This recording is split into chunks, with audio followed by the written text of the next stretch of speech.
The medical ship Eternal Mercy was floating slowly through the dark space of the Andromeda sector. It was a massive vessel, painted white with blue stripes, and it carried the wounded soldiers from many different alien species. The war against the Devourer swarm had been brutal and long. Many had died. Many more had been injured.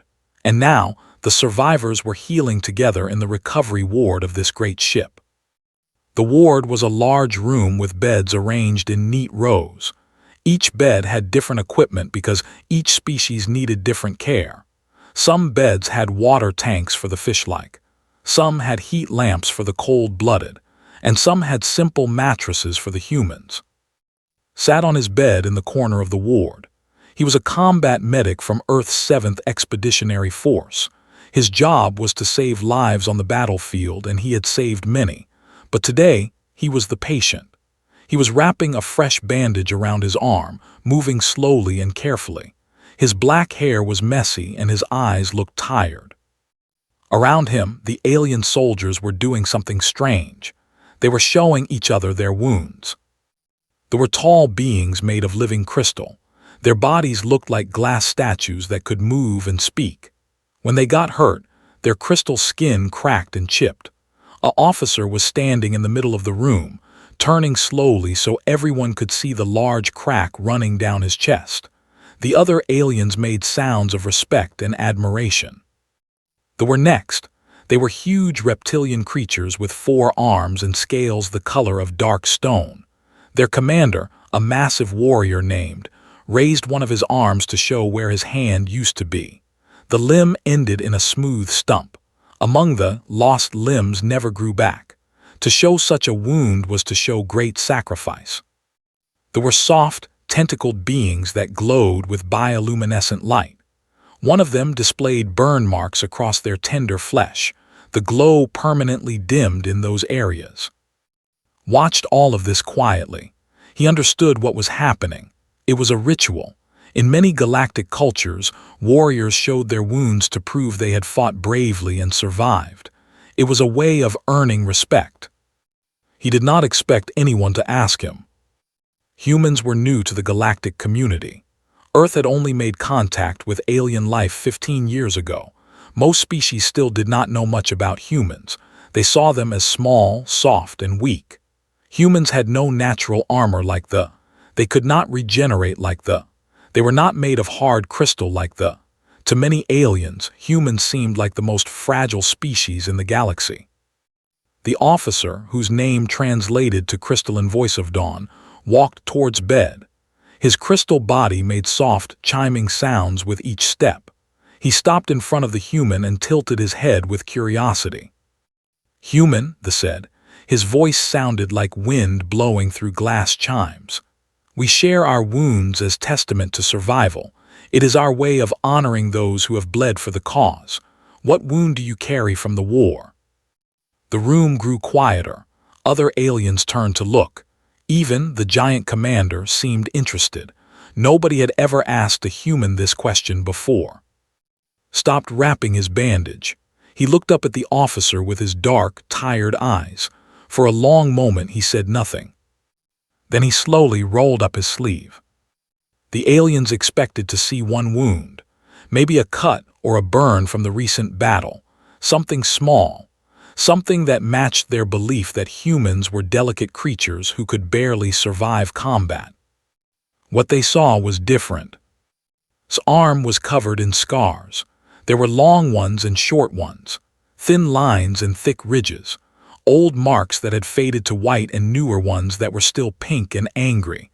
His skin looked like a map of violence, each scar a road that led to a different story.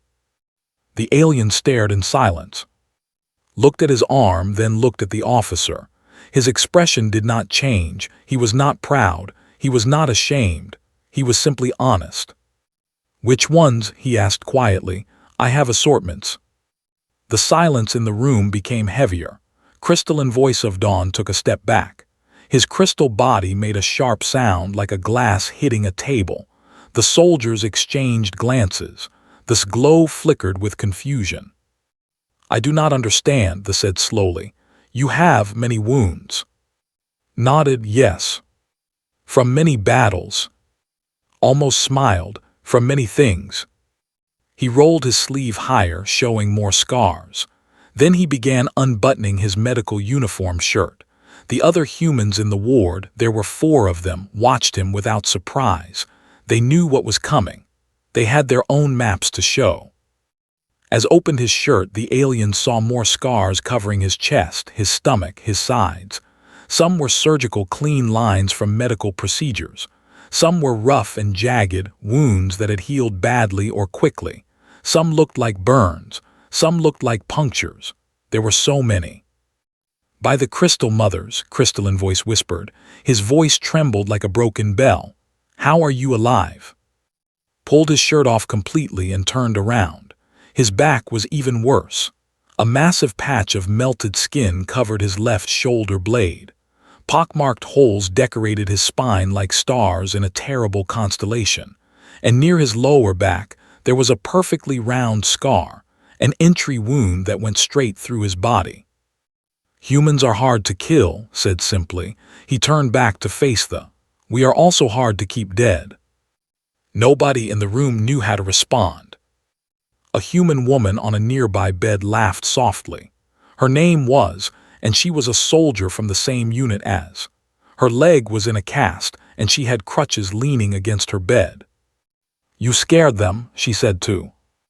"I just answered the question," he replied. Looked at the aliens with a friendly smile. "If you want to understand humans," she said, "you need to understand one thing. We are born dying, and we spend our whole lives fighting to stay alive. Every single one of us is a survivor." The aliens had no idea how true those words were, but they were about to learn. The aliens gathered closer to his bed. Their curiosity was stronger than their fear. Even the unyielding, the massive commander, pushed his way to the front of the crowd. His 4 arms were crossed over his chest, and his yellow reptilian eyes studied the human with new interest. Crystalline voice of Dawn pointed one crystal finger at a circular scar on shoulder. The scar was old and faded, almost invisible against his skin. But if you looked closely, you could see that something had once punched a hole through the muscle there. "This wound," they said carefully. "When did you receive it? Which battle?" Looked at the scar. A small, strange smile crossed his face. "This one, I was 7 years old." The room became completely silent. "7," his deep voice rumbled like distant thunder. "You were a child soldier." "No," said he, shook his head. "I was just a child. I was riding my bicycle, a machine with 2 wheels that children use for fun. I fell off and hit a broken fence. A piece of metal went through my shoulder." The alien stared at him. "You mean," crystalline voice said slowly, "this was an accident, not combat?" "Yes, just an accident. Children have many accidents on Earth." "And you survived?" Seemed confused by the question. "Of course. My mother took me to the hospital. The doctors removed the metal and sewed me back together. I was fine in a few weeks." This crystal body made a high-pitched sound. It was their way of showing distress. "Among my people, a crack in childhood means death. Our young are too fragile. Their crystal cannot heal if it breaks." "Children are kept in armored nurseries," added. His voice was quieter now. "They do not leave until they are fully grown. The outside world is too dangerous." Nodded slowly. He was beginning to understand that humans were different in ways he had never thought about before. He traced his finger along a long, thin line across his ribs. The scar ran from his chest to his side, curving around his body like a snake. "This one," he said. "I was 11, my appendix burst." "Appendix?" I asked. The creature's tentacles wiggled with confusion. "A small organ inside the body. Sometimes it gets sick and explodes. If you do not remove it quickly, you die. The doctors cut me open and took it out." The woman with the broken leg pulled herself up on her crutches and hopped closer to the group. "Humans are born with several organs they do not really need," she explained. "Sometimes those organs try to kill us, so we remove them." "Your own body tries to kill you," looked horrified. "Sometimes," said cheerfully. "We also have a tube in our throat that can get blocked if we eat too fast. We can choke on our own food and die. And our immune system sometimes attacks our own organs," added. "We call them autoimmune diseases. The body gets confused and starts destroying itself." The aliens looked at each other. Their expressions ranged from shock to horror to something that might have been pity. "Show them your knee," said Tu. He nodded and rolled up his pant leg. His knee was covered by a massive surgical scar. The scar was thick and ugly, with visible marks where metal staples had once held the skin together. The knee itself looked slightly swollen, slightly wrong, like it had been taken apart and put back together by someone who was not quite sure how it should look. "I was 16, said. "I was playing a sport called football, not war, not training, just a game that children play for fun. I twisted wrong and tore the ligament inside my knee. The ligament is like a rope that holds the bones together." "And the doctors repaired it?" Crystalline Voice asked. "Yes, they took tissue from a dead person and used it to build me a new ligament. They also used parts from my own body. Then they screwed it all together with metal pins." The silence was so heavy that could hear the hum of the ship's engines. "You incorporated dead tissue into your body." Scales rippled. Among the touching the dead was forbidden. The very idea was disturbing to him. "We call them donor organs," explained. "When humans die, they can choose to give their body parts to others. Hearts, lungs, kidneys, eyes, skin, bones. We take pieces from the dead and put them in the living. It saves many lives." "We also use parts from pigs and cows sometimes," added helpfully. A young made a gagging sound. Its tentacles curled up in disgust. Laughed. "You think that is strange. We also put metal and plastic inside our bodies. Fake hips, fake knees, metal plates in our skulls. Some humans have small machines in their chests that keep their hearts beating." Machines, inside the body. This voice was barely a whisper. "Millions of humans have them," confirmed. "Without these machines, their hearts would stop. The machines send tiny electric shocks to keep the heart going. When the battery dies, doctors open the chest and replace it." Sat down heavily on an empty bed. The metal frame groaned under his weight. "I need to think," he muttered. But the humans were not finished. Gestured to her broken leg. "This injury, on many planets it would end a soldier's career. Among some species they would leave me to die, but for me, the doctors will put metal rods inside the bone. In 6 months I will walk again. In 1 year I will run. In 2 years I will return to combat duty." "Human bones grow back stronger after they break," said. "Our muscles grow bigger when we tear them. Our skin becomes tougher where it scars. We are designed to be damaged, and we are designed to heal." Crystalline Voice sat down on the floor. His crystal legs folded beneath him like a puppet whose strings had been cut. "All of this," he said softly, "and you have not yet told us about war." His expression changed. The strange little smile disappeared. His eyes became darker, more serious. "No," he said quietly, "I have not. These are just the wounds of living, the wounds of growing up human. Every human you will ever meet carries scars like these. Our children fall and bleed. Our elders break and mend. We are wounded from the day we are born until the day we die." He paused and looked at his hands. "The wounds of war, those are different." The aliens leaned forward. They wanted to hear more. They needed to understand. How could a species so fragile, so constantly damaged, survive long enough to reach the stars? And more importantly, how were they surviving this war? Took a deep breath. "If you want to know about my war wounds," he said, "then you need to prepare yourselves, because what I am about to tell you is much worse than anything you have heard so far." Nobody spoke, nobody moved. The story was just beginning. Stood up from his bed. He moved slowly, carefully, like a man who had learned that sudden movements brought pain. The aliens watched him in complete silence. Even the machines in the medical bay seemed to grow quieter. He turned around and pointed to his back. The melted patch of skin on his shoulder blade was raised and shiny, like wax that had been heated and cooled wrong. "Plasma burn," he said. His voice was flat and calm. "Station, 6 months ago. A devourer warrior got close enough to fire its weapon before I could shoot it. The plasma melted through my armor and cooked my flesh." The pain must have been. Crystalline voice could not finish the sentence. "I do not remember the pain," said. "I remember the smell.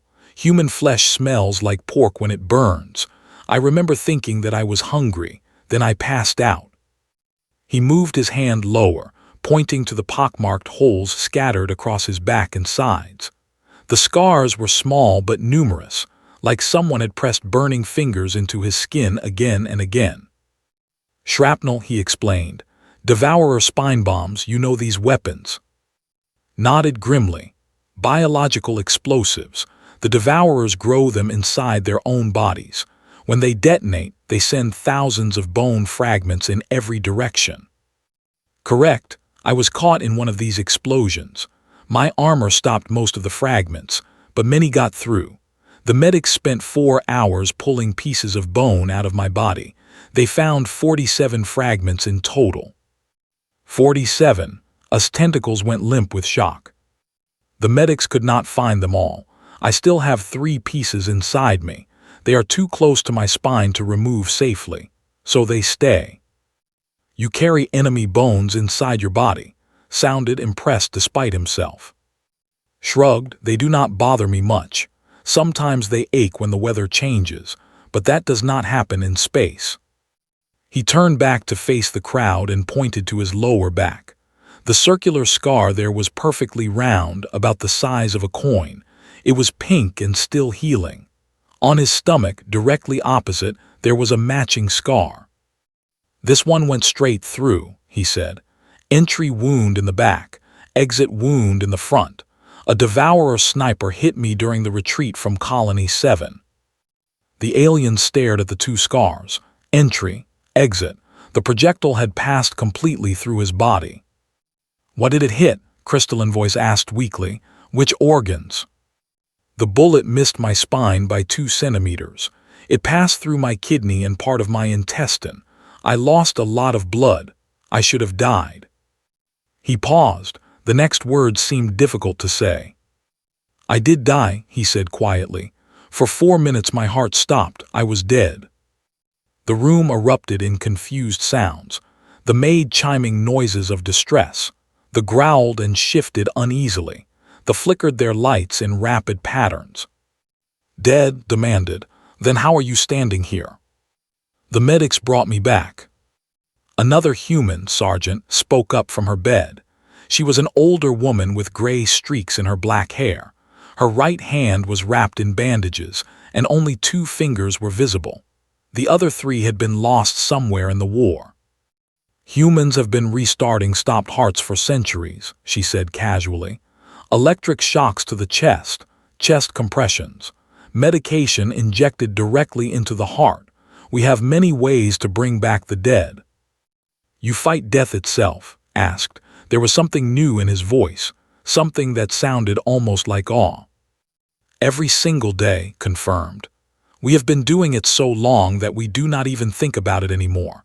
Heart disease, cancer, organ failure, brain damage, we have declared war on all of them, and we are winning." Hopped forward on her crutches. Her cast made a thumping sound against the floor. "After was brought back to life," she said. "The medics put him on a stretcher. They said he needed surgery immediately. He was missing a kidney. His intestines were damaged. He had lost almost half his blood." She looked at with something like pride. "He refused to stay on the stretcher." The aliens looked at with disbelief. "There were other wounded soldiers," explained. His voice was still calm, still flat. "Private Han had a broken spine. Corporal Shin Minyu had lost both legs. They could not move on their own. The devourers were still coming. Someone had to carry them to safety." "You were dying," Crystalline voice said. "You had a hole through your body. Your heart had just stopped. The others would die for certain if I did not move them. I had a chance to live. They did not. What did you do? His expression did not change. I carried them, first, then Minu, 3 kilometers to the evacuation point. The medics were angry when I arrived. They said I had made my injuries worse. But and Minu are both alive today. 3 kilometers, repeated slowly, with a hole through your body after being dead for 4 minutes. The pain was very bad, admitted. I vomited blood several times. I fell twice and had to get up again, but I kept walking. Why? The question came from a young warrior in the back of the crowd. Looked at the young alien. Because they were my people, my team, my responsibility. Pain is temporary, death is permanent, but the choice I make, that lasts forever. If I had left them to die, I would have to live with that choice for the rest of my life. He touched the circular scar on his stomach. This wound will heal. The kidney is gone, but I have another one. The intestines were repaired. The blood was replaced. In 1 year, this scar will fade. In 5 years, I will barely notice it. His eyes grew hard. But if I had abandoned my friends, that wound would never heal. The medical bay was silent. The aliens looked at like they were seeing him for the first time. They had thought humans were weak. They had thought humans were fragile. They had thought humans needed protection. They were beginning to understand how wrong they had been. Raised her damaged hand. We all have stories like this. Every human soldier, every human medic, every human in this room. We carry our scars not as shame but as proof. Proof that we did not give up. Proof that we kept fighting when our bodies wanted to stop. Your species, said slowly, is terrifying. Almost smiled. Wait until you hear about our history. Wait until you learn what we have done to each other. The devourer swarm is dangerous, yes, but humans have survived much worse. He sat back down on his bed. His body was tired. His scars ached, but his eyes were still sharp, still strong. We have been at war since we learned to walk, he said.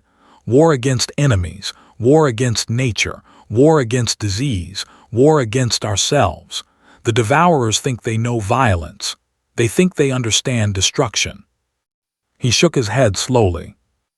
They have no idea what humans are capable of. The atmosphere in the medical bay had changed. The aliens no longer looked at the humans with curiosity or pity. Now there was something else in their eyes. Respect, maybe, or fear, perhaps both. A young warrior named stepped forward from the back of the crowd. He was smaller than, with darker scales and nervous yellow eyes.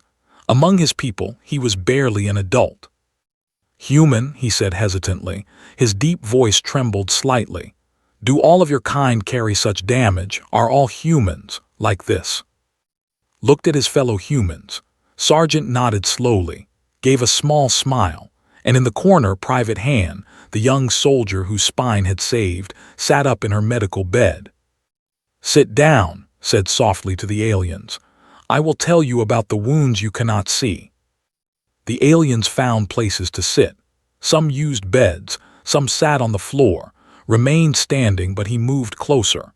His massive form cast a shadow over the gathered crowd. Took a deep breath. Human history is written in blood, he began. Our ancestors did not live in peace. They fought, they killed, they survived. For thousands of years, humans made war against each other, not against aliens, not against monsters, against themselves. He paused to let the words settle. We have had wars that killed millions of people, not thousands, millions. In one war, nearly 80 million humans died. Men, women, children, soldiers, and civilians. It took only 6 years. The aliens made sounds of horror and disbelief. 80 million, Crystalline Voice's body rang with distress. That is more than the entire population of Mai.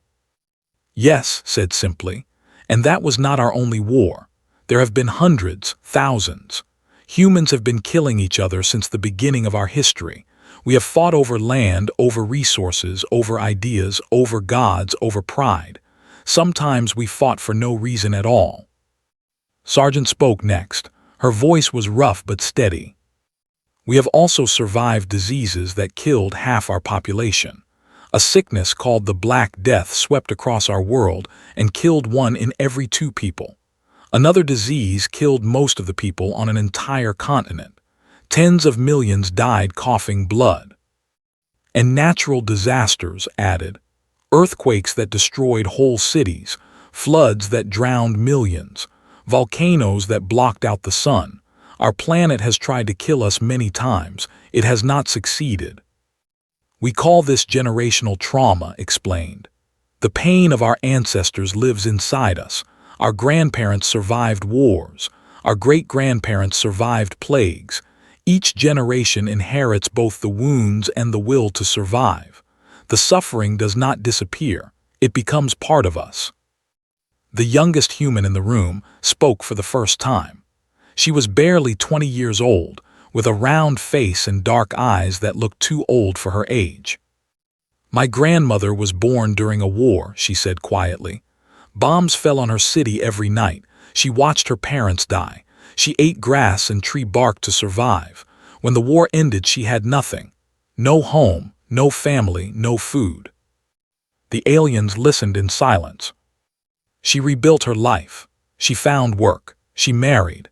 She had children. She never talked about the war, but we could see it in her eyes. Every time there was a loud noise, she would freeze. Every time food was on the table, she would cry. The war ended 50 years before I was born, but it never really ended for her. His voice grew stronger. My mother was born in poverty. She worked 16 hours a day just to eat. She got sick and almost died 3 times, but she became a doctor. She saved hundreds of lives, and she taught me that suffering is not the end. Suffering is the beginning. She raised her bandaged arm. Her spine had been broken in the battle, but the medics had repaired it with metal rods and synthetic tissue. She would walk again someday. I survived this, she said, and I will survive whatever comes next, because that is what humans do. We break, we heal, we break again, and we keep moving forward. Made a low rumbling sound in his throat. You are saying that your entire species carries invisible wounds, wounds of memory, wounds of history. Yes, confirmed. Every human you meet is carrying the weight of thousands of years of suffering. We do not always show it. We do not always talk about it, but it is always there. It makes us who we are. How do you bear such weight? Asked. His young voice was filled with genuine confusion.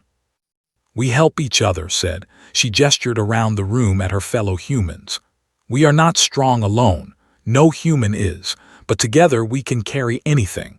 When one of us falls, another picks them up. When one of us breaks, another holds them together until they heal. Nodded. That is why carried me into safety. That is why humans run into burning buildings to save strangers. That is why we send ships across the galaxy to rescue soldiers we have never met. We know that someday we might be the ones who need saving. Is that not exhausting? Crystalline voice asked. Very, admitted. Humans are tired. We are always tired, but we are also stubborn. Unbelievably, impossibly stubborn. We do not know how to quit. We do not know how to give up. Even when everything is lost, we keep fighting. He looked around at the gathered aliens. Their faces showed many emotions: wonder, horror, admiration, pity. You asked about our wounds, he said. Now you know. We carry the wounds of our bodies, the scars and breaks and burns. We carry the wounds of our wars, the bullet holes and plasma burns and lost limbs. And we carry the wounds of our history, the memories of all the pain that came before us. He touched his chest over his heart. But we also carry something else. We carry hope. We carry love. We carry the belief that tomorrow can be better than today. That is what keeps us going, not the absence of pain, but the presence of purpose. The room was silent for a long time. Finally spoke. His deep voice was soft, almost gentle. I have fought beside many species, he said slowly. The with their crystal armor, the with their regenerating flesh. Though with our 4 arms and thick scales, I thought we were the strong ones. I thought humans were the weak ones. He looked at with new eyes. I was wrong. Your kind is not weak. Your kind is simply wounded, and you have learned to fight through the wounds, to use the pain as fuel, to turn your suffering into strength. Met his gaze. That is the human way. We are not born tough. We are made tough. Every wound teaches us. Every scar reminds us. We break and we grow back stronger in the broken places. Crossed his 4 arms over his chest, the highest sign of respect among the. I am honored to fight beside you, he said, all of you. The other aliens followed his example. The chimed in harmony. The flickered their lights in patterns of respect. The young bowed their heads. For the first time in the long war, the alien species looked at humanity not as the weakest ally, but as the most resilient. 3 days had passed since that night in the medical bay. The eternal mercy had traveled through the darkness of space and finally reached its destination. The Galactic Council's central station hung in the void like a jewel made of light and metal. Ships from dozens of species docked at its ports, and millions of beings walked its corridors. The story of the human wounds had spread through the ship like fire through dry grass. Every species aboard had heard some version of it. The whispered about the man who died and came back. The growled with respect about the soldier who carried his wounded friends 3 kilometers with a hole in his body. The flickered with amazement about the species that put dead tissue and metal machines inside their bodies. Now, as the ship prepared to dock, the aliens looked at the small group of human survivors differently, with respect, with wonder, with something close to fear. Crystalline voice of Dawn found standing near one of the observation windows. The human was watching the station grow larger as the ship approached. His face was calm, but his eyes were distant. Human, the said softly. His crystal body chimed gently, like wind through glass. Turned yes. I must ask you something before we part ways. Ask. The seemed to gather his courage. His crystal form hummed with nervous energy. With so much suffering woven into your existence, with so much pain in your past and present, how do humans continue? How do you not fall into despair? How do you wake up each morning and choose to keep living? It was a good question. Had asked it himself many times during the long nights after battle, when the pain was too much, when the memories were too heavy, when he wanted nothing more than to sleep and never wake up. He smiled. It was a genuine smile, warm and real, and it transformed his face into something almost gentle. Because every wound is proof that we survived, he said. Every scar is a story of victory. We do not see our damage as shame. We see it as evidence. Evidence of what? That we refuse to die. He turned to face the fully. And if we can survive ourselves, our history, our bodies, our own violent nature, then we can survive anything the universe throws at us. Limped over on her crutches. Her cast was covered in signatures now, names written by aliens who wanted to wish her well. Warriors had carved their symbols into the plaster, had left crystalline dust that sparkled in the light. There is an old human saying, she said. What does not kill you makes you stronger. For most species, that is just a saying. For humans, it is literally true. Your bones heal denser after breaking, crystalline voice said slowly, remembering what he had learned. Yes, and our muscles grow larger when we tear them. Our immune systems learn from every infection. Our minds adapt to every trauma. We are built to be damaged, and we are built to come back stronger. You are evolution incarnate, the whispered. No, said Sergeant, joining the group. She was walking now without crutches, though she moved slowly and carefully. Her damaged hand was still bandaged, but the remaining fingers could grip and hold. We are just stubborn, unbelievably, impossibly stubborn. We refuse to quit. We refuse to give up. We refuse to accept that anything is impossible. Private was the last to join them. She walked with a slight limp. Her repaired spine was not perfect yet, but she walked. The doctors had said she would never stand again. She had proven them wrong in less than a week. The devourer swarm thinks they can break us, she said quietly. They think that if they hurt us enough, we will surrender. They do not understand. They cannot understand. Understand what? Crystalline voice asked. Looked at him with eyes that had seen too much death and too much pain, but still burned with fierce determination. We have been breaking and healing for 1,000,000 years. Every generation has faced extinction. Every generation has survived. The devourers are not our first enemy. They are not our worst enemy. They are just the current one. The ship shuddered as it docked with the station. The humans began gathering their belongings, bags of clothes, weapons, personal items. They moved like soldiers preparing for the next battle. An alarm sounded through the station. Urgent warning. An officer ran past them, his scales bristling with fear. The devourer swarm, he shouted. They have regrouped. They are launching a new offensive. They will be here within days. Fear rippled through the station. Species that had thought themselves safe suddenly realized they were not. The war was not over. It had barely begun. But the humans did not panic. Calmly picked up his medical bag, adjusted her crutches and checked her sidearm, flexed her damaged hand and nodded to herself, straightened her spine, metal and bone together, and took a deep breath. The unyielding found them near the airlock. The massive looked different now. There was no pity in his eyes when he looked at the humans. There was no condescension. There was only respect. The council is gathering, he said. They are deciding how to respond to the threat. There is talk of retreat, of surrender, of trying to negotiate with creatures that only know how to consume. And what do you think? Asked. His 4 arms crossed over his chest. I think I should speak to the council.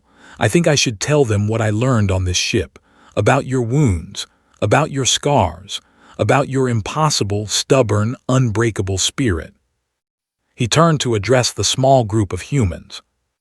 I will tell them that you should be sent to the front lines, not because you are expendable, never that, but because you are the opposite, because you are the hardest species to kill, because you have been fighting death since the day you were born, because every scar on your bodies is proof that you know how to survive. He looked at directly. I will tell them that a species which has been at war with death itself for 1,000,000 years is a species I want standing beside me when the darkness comes. Held out his hand. It was a human gesture, one that had learned about during their time together. The reached out with one of his massive clawed hands and grasped it firmly. We will be honored to fight beside you, said. And I beside you, human, until the end. The council listened to his words. They heard his stories. They saw the human wounds for themselves, the scars, the breaks, the burns, the evidence of survival. And when the vote came, it was unanimous. The humans would lead the charge. So when the devourer swarm arrived at the edge of galactic space, ready to consume everything in their path, they found humanity waiting for them. Wounded, damaged in 1,000 different ways. Smiling. Ready. The first wave of devourers crashed against human lines like water against stone. They expected the soft, fragile creatures to break. They expected fear. They expected surrender. What they found was something else entirely. They found who had died and come back, standing at the front with a weapon in his hands and fire in his eyes. They found fighting on a broken leg, refusing to fall. They found missing 3 fingers but still firing with the 2 she had left. They found Han, with a metal spine and an unbreakable will. They found humanity. And for the first time in their existence, the devourers learned what it meant to be afraid. Because humans do not break. Humans do not surrender. Humans do not give up. They just keep adding to their collection of scars. And they keep getting stronger. They looked at our scars and saw weakness. They did not understand. Each scar is a battle we already won. Inscription on the Human Veterans Memorial, Galactic Central Station, Year 1 of the Reclamation.